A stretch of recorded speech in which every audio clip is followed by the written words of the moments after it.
Hello, আসসালামু আলাইকুম। আমি শাহানা দীপা। ধ্রুবতারা চ্যানেলে আপনাদেরকে আরও একবার স্বাগত জানাচ্ছি। কাছে দূরে, দেশে এবং দেশের বাইরে থেকে যারা আমার ভিডিওটি দেখছেন, আশা করি সকলেই খুব ভালো আছেন। আমিও আলহামদুলিল্লাহ ভালোই আছি। কয়েকদিন যাবৎ প্রচুর বৃষ্টি হচ্ছে, দিন রাত 24 ঘন্টায় হালকা বৃষ্টি, ভারী বৃষ্টি।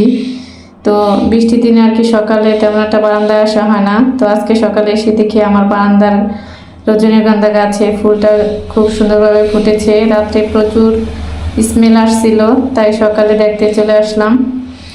আর এদিকে দেখুন প্রকৃতি কত সুন্দর, ধুয়ে মুছে সব একদম পরিষ্কার, কিন্তু এদিকে আমার বারান্দাটা একদম অপরিষ্কার হয়ে আছে। গাছগুলো বৃষ্টির পানি পেয়ে একদম সতেজ হয়ে গেছে, দেখতেও খুব ভালোই লাগছে। তবে একটানা বৃষ্টির কারণে পরিবেশ এবং ঘরের অবস্থা খুবই ভয়াবহ। বিশেষ করে চট্টগ্রামের অবস্থা তো একদম করুণ। আপনারা সবাই যার যার সামর্থ্য অনুযায়ী সাহায্য করার চেষ্টা করবেন এবং উপরওয়ালার কাছে তাদের জন্য দোয়া করবেন। তো ছাদে চলে আসলাম, কি করব, কি রান্না করব। এখানে গত কিছুদিন আগে কলমি শাক খেয়ে ডগাগুলো লাগিয়েছিলাম, ওগুলা দেখুন বৃষ্টির পানি পেয়ে একদম বড় হয়ে গেছে। তো ভাবলাম আজকে কলমি শাকগুলো রান্না করব, তাই কলমি শাকগুলো নিতে এসেছি। তো এখনও হালকা বৃষ্টি হচ্ছে। বৃষ্টির কারণে বাজারেও যাওয়া হয় না, তেমন সবজি টবজি কিছুই নাই। তো ভাবলাম আজকে কলমি শাকগুলো রান্না করব, নিজের হাতে লাগানো এবং খুব সুন্দর দেখতে। অনেকেই ছাদ বাগানে সবজি চাষ করে থাকে, আমিও টুকিটাকি করি, কিন্তু ওরকম মানুষের মতো আর কি হয় না। জানি না কেন হয় না, হয়তো বা যত্নের অভাবে হয় না। তো সব কিছু সামলিয়ে আর কি এগুলোর প্রতি অতটা সময় আমার দেওয়া হয় না। যারা আমার ভিডিওটি দেখছেন প্লিজ দয়া করে একটা লাইক দিয়ে দেবেন। আর যারা আমার চ্যানেল নতুন তারা অবশ্যই আমার চ্যানেলটাকে সাবস্ক্রাইব করে পাশে থেকে যাবেন। আর যারা অলরেডি কাজটি করেছেন তাদেরকে অসংখ্য ধন্যবাদ। তো কলমি শাকগুলা সব আমি আগের মতো তুলে নেব এবং ডগাগুলো আবার থেকে যাবে। দেখা গেছে এগুলা থেকে আবার সপ্তাহখানেক পরে আবার নতুন ডগা হবে। তো কিছুদিন পর পরে আর কি এখান থেকে নিয়ে নিয়ে খাওয়া যায়। তো 2-3টা ঝুড়িতে লাগালে আর কি অনেকগুলা হয়। তো আমি ছোট্ট একটা ঝুড়িতে লাগিয়েছি, তো যা হয় ওটা আর কি আমার একবেলা চলে যায়, কারণ বাচ্চারা তো তেমন একটা খায় না। তো এখানে কিছু ভেন্ডি গাছ আছে, তো সামথিং কিছু ভেন্ডি হয়েছে। শাকগুলো কেটে ধুয়ে পরিষ্কার করে এখন রান্না করে নেব। বাইরে প্রচুর বৃষ্টির কারণে ঘরের পরিবেশটাও একদম স্যাঁতস্যাঁতে হয়ে গেছে। তাছাড়া রান্না বান্নার কোনো কিছুতেই মন বসছে না। তো বাচ্চা কাচ্চা আছে, যার কারণে রান্না তো করতেই হবে, না করে তো উপায় নেই। এখানে আমি কলমি শাকটা রান্না করে নিয়েছি। এখন আজকে ওদের জন্য রুই মাছ দিয়ে পটল রান্না করব।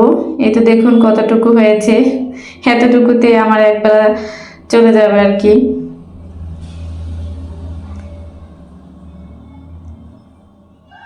গৃহিণীদের আর ব্যস্ত মানুষ যারাই থাকুক না কেন, চাকরিজীবী হোক, ব্যবসায়ী হোক, গৃহিণী হোক, সবারই রান্নার কাজটা সারতেই হবে, কিছু করার থাকে না।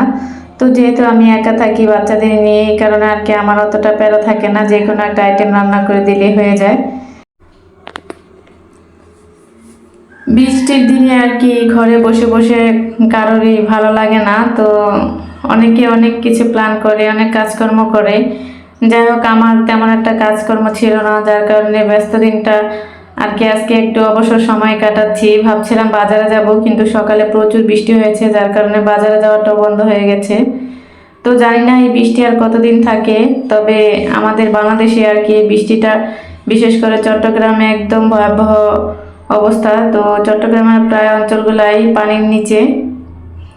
তো সবাই দোয়া করবেন চট্টগ্রামবাসীর জন্য, আল্লাহ যেন তাদেরকে বিপদ মোকাবেলা করার তৌফিক দান করেন এবং ধৈর্য ধারণ করেন। মাছটা ভেজে নিলাম। আমি সব সময় তরকারি রান্নার ক্ষেত্রে, যে কোনো তরকারি হোক না কেন, সবজিটাকে একটু হালকা ভেজে নেওয়ার চেষ্টা করি। এতে করে আমার কাছে সবজি রান্নাটা একটু স্বাদটা ভালো লাগে আর কি। তো বাচ্চারা দেখা গেছে অনেক সময় সবজি খেতে চায় না, যার কারণে একটু ভেজে রান্না করলে ওদেরকেও একটু দিলে মানে স্বাদ পেলে খেতে পারে আর কি। তো আমি এখানে পটলটা হালকা ভেজে নেব। বর্ষাকালে সবজিটা তেমন একটা পাওয়া যায় না, কারণ বন্যার কারণে দেখা গেছে সবজি বাগান কৃষকরা তেমন সবজি করতে পারে না, সমস্ত সবজি পচে যায়, শাকটাও তেমন পাওয়া যায় না, যার কারণে কোনো রকম আর কি দিন যাপন করা।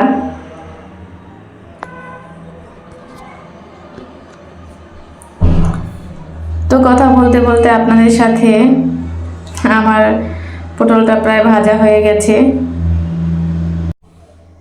ভিডিও করার ক্ষেত্রে দেখা গেছে অনেক কিছু বলবো, কিন্তু যখন ভয়েস দিই তখন সব কিছু গুলিয়ে ফেলি।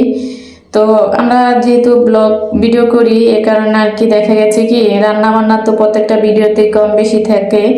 তো ভালো রান্না হোক আর মানে অল্প আইটেম হোক আর বেশি আইটেমই হোক না কেন, যেদিন যেটা রান্না করি ওইটাই ব্লগ আকারে আপনাদের সাথে শেয়ার করি। তাছাড়া আমি নিয়মিত ব্লগ দিতে পারি না, এটা আপনারা জানেন।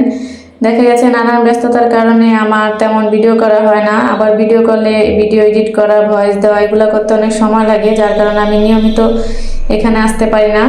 তো মাঝে মাঝে কিছু শেয়ার করি। তো এই ইউটিউব দিয়ে আমাকে কিছু করতে হবে বা কিছু করব এটার আশাটা আমি ছেড়ে দিয়েছি, কারণ এটা আমি শখের বয়সে চ্যানেলটা খুলেছি, যার কারণে আমি চ্যানেলটাতে একটু স্মৃতি হিসেবে আর কি কিছু কিছু ভিডিও রেখে দেই।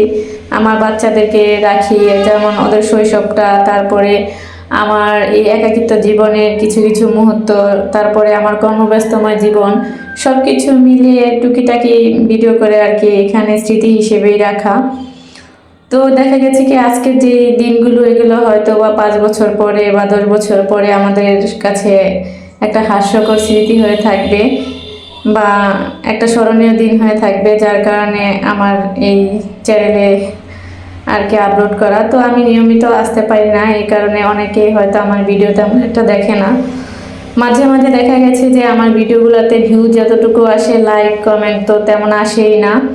তো আপনাদের কাছে একটা রিকোয়েস্ট, যারা আমার ভিডিওটা দেখবেন অবশ্যই কন্টিনিউ পুরো ভিডিওটা দেখবেন এবং লাইক দিতে ভুলবেন না, যেহেতু ভিউজের পরিমাণ বেশি থাকে এবং লাইকের পরিমাণটা খুবই কম। তো আপনারা ভিডিও দেখার সাথে সাথে একটা লাইক দিয়ে দেবেন। আমি সব সময় চেষ্টা করি যে কয়টা ভিডিও দেখি না কেন লাইক কমেন্ট পুরোপুরি দেখার জন্য, আর আমার বেলাতেই সব সময় দেখি যে এটার বিপরীত হয়ে যায়। যাই হোক, কথা বলতে বলতে আমার রান্না শেষ হয়ে গেছে। এদিকে মন চাইলে একটু ছাদে ভিজি, যেহেতু বৃষ্টি হচ্ছে। তো ছোটবেলা থেকে অনেক শখ ছিল যে কাউকে সঙ্গে নিয়ে বৃষ্টিতে ভিজবো বা বৃষ্টি মুখর এই দিনগুলোতে বারান্দায় বসে কফি খাবো, চা খাবো। তো সেই সঙ্গী বা সেই সময়টা আমার জীবনে কখনোই আসে নাই, আর হয়তো বা ভবিষ্যতে আসবে কিনা সেটাও জানি না। ছোটবেলা থেকে একা একা লাইফটা পার করতে করতে আমার জীবনটা অনেক দূর চলে এসেছে। তো এখন হয়তো আমার সঙ্গী হিসেবে আমার 2টা ছেলে মেয়ে আছে, ওদেরকে নিয়ে আমার সময়টা পার হয়। যত কষ্টই থাকুক না কেন ওদেরকে নিয়ে দিনটা আমার কোনো না কোনোভাবে কেটে যায়। তো বৃষ্টি যেমন আসলে পরিবেশের ময়লা আবর্জনা সব ধুয়ে মুছে একদম পরিষ্কার করে দেয়, তেমনি যদি মানুষের জীবনটা দুঃখ কষ্টগুলো এভাবে ধুয়ে মুছে পরিষ্কার হয়ে যেত, তাহলে মানুষ হয়তো বা পিছনের দিনগুলো ভুলে গিয়ে সামনের দিনগুলো খুব সুন্দরভাবে কাটাতো। তো আমার ভিডিওটি আজকে এই পর্যন্তই। আপনারা সকলেই ভালো থাকুন, সুস্থ থাকুন। দেখা হবে পরবর্তী একটি ব্লগে। আল্লাহ হাফিজ, আসসালামু আলাইকুম। বৃষ্টি ঝরে যা দু চোখে গোপনে সখী গো।